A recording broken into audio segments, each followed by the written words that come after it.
Hey everybody, Tayson Rockefeller, Teton Valley Realty. I'm at 9125 Edgewood Lane here in Victor, Idaho. I've been wanting to get you a video of this property for some time now. It is located in the Edgewood Estates subdivision, which borders BLM to the north and one of the bigger ranches in the Victor area to the south. And kind of tucked away here, it's the last lot in the development. I don't know the lot lines without looking at an aerial, but it seems like you'd have room for a garage.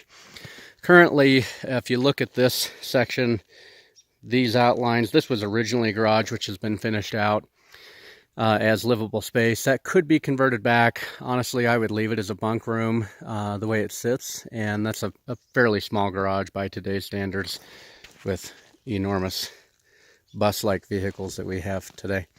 So a couple things to note about this home, built in the 80s, but nothing too scary about it.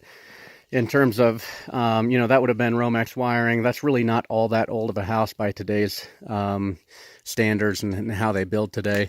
This is a concrete roof. I really don't see any major ice damming. A little bit in some portions, but that's to be expected. It doesn't look like they're running any heat tape that I can see anyway. The house is very low maintenance, stucco, stone, and I'm going to kind of get you a tour of the exterior before I take you inside.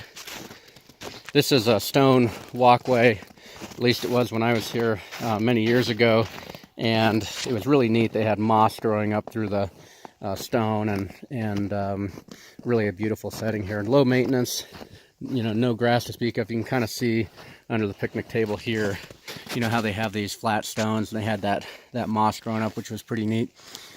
Again, this house, to my knowledge, is mostly concrete. It may have some stick frame in some sections of it. I really can't recall, and it's hard for me to tell. The windows are older. They shouldn't be impossible to replace, but I don't see too many with broken seals or anything like that. I think that would be fine. If somebody wanted to do a heavy remodel, they certainly could. Again, a lot of this is just really meant to be very low maintenance. You have treated wood that kind of has this chain sit up. I mean, this would have been a very expensive home to build at the time, and certainly today. You can really see the setting here looking across the valley. It is a beautiful setting. One of the prettiest views that I can remember was coming here in the early spring after things had begun to leaf out, and then there was a light dusting of snow, so there was some white caps on the fresh, bright green throughout the hillside here. Very pretty. Here on the east side of the house, again, I don't see any major ice dams, major concerns. Everything seems to be sloping away from the house. Nothing seems to be settling. And if it's been here this long, it very likely stood the test of time and isn't likely to go anywhere at this point. One thing I'll show you in the back here, and there's access to this because of the way the house is built. There's a basement and a main floor.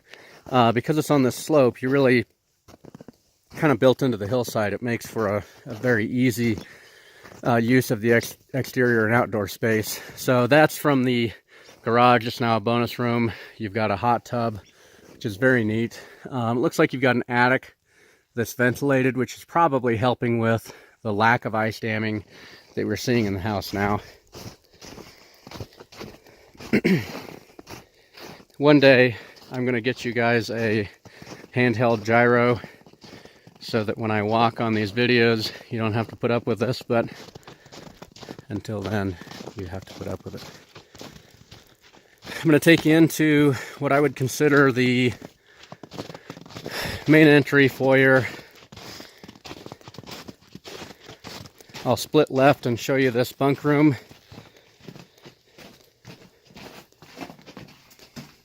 And I'll split right and show you the rest of the house.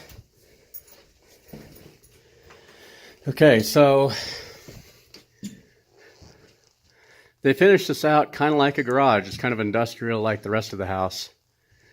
They insulated the ceiling trusses with foam, which works well, and they painted it. Looks fine. There's a bath here with a shower, so you could kind of have this as a separate lockout for guests. I'm sure you could find a way to get a kitchen in here. Here's that access I told you about with the hot tub. And the, you know, again, ground level exit, no stairs when you walk out of the house. You can see where those garage doors once were. Mudroom, storage, concrete floors, very low maintenance. These inlays could be done with a dark mahogany or something kind of stained gray as opposed to this carpet. Would be very neat in my opinion. Again, house built in the 80s, but this brick is coming back around, and a lot of the elements of this have kind of stood the test of time in a contemporary format. But like I had mentioned, that's a modern glue lamb. This is not a house that's, you know, there's a big difference in my opinion from a 70s house and an 80s house. An 80s house is, you know, all but modern, and even a lot of the switches have been updated to Decora and that sort of thing. Electric baseboard heat. You've got the 2 wood stoves, plenty of forms of heat, plenty of capability to upgrade the heating system if you wanted to. 1 bedroom here on the main, just on the other side of the kitchen. You know, nothing fancy. These older cabinets, I think those are exact replicas of my house.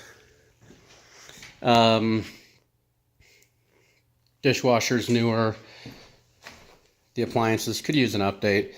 This table fits nicely in the nook. This is probably, you know, the way they formed it. You see that in some of the older commercial style construction, which is kind of a neat accent wall in kind of a residential setting.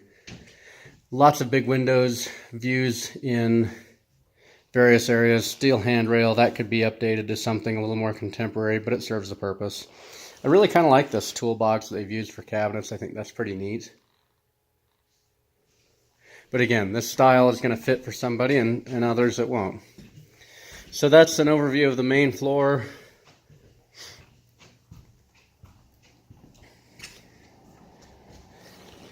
Maybe that did come from a 70s house.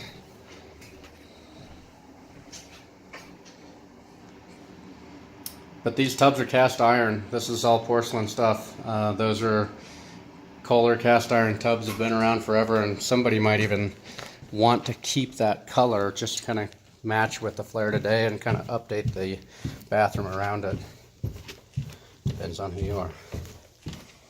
Here in the basement, again, baseboard heat. You've got kind of a foyer under stairs, storage, some sort of locker. Set up as a short-term rental. I mean, that's what its purpose is now that the owner doesn't really use it anymore. So bunk bed, either a full or a queen. I don't think this furniture matches and does much justice for the rest of the home. But, and again, we're on a hillside. I did not open any of these, but you can kind of tell what your view would be. Really made good use of the space. This is a 3rd bedroom down in the basement. Again, either a full or a queen. This bathroom, a little more updated down in the basement. So pedestal sink. It's a newer toilet. And this is a fiberglass surround, so that could be easily updated. You know, a lot of these vanity lights, even those are, you know, those are inexpensive lights, kind of matches the style. Warhol kind of matches the style. Then a secondary living room that we saw from the handrail above. This big window, I am not going to mess with. I assume it works. It operates off of a garage door opener. Pretty neat. I do not want to be responsible for trying to fix that because I'm already 10 minutes late for another appointment, so I'm not going to open that today. And you can see that handrail above. That's where that tool chest was in the kitchen. And again, some more of these concrete walls. To my knowledge, this house is a lot of concrete. I don't know if these exterior walls are stick frame or if they are cinder block. I could probably investigate a little bit further, but I don't have the time to do that today, unfortunately. Another wood stove, and again, the flue going all the way up. Honestly, this would probably heat the majority of the house without that second one. I think these could be converted to gas, make this house a little simpler to operate and a little more modern. That's an overview. I take you upstairs one more time, give you an idea of the layout, but 3,454 square feet, 4.2 acres, 9125 Edgewood Lane here in Victor, Idaho, bordering BLM and overlooking just fantastic views of the Victor Valley. Teton Springs you'll be able to see from here, and at the base of Teton Pass, great location. Tayson Rockefeller, Teton Valley Realty, 208-709-1333, Tayson at TetonValleyRealty.com, and you can visit my website, TetonRealtyBlog.com. Thanks.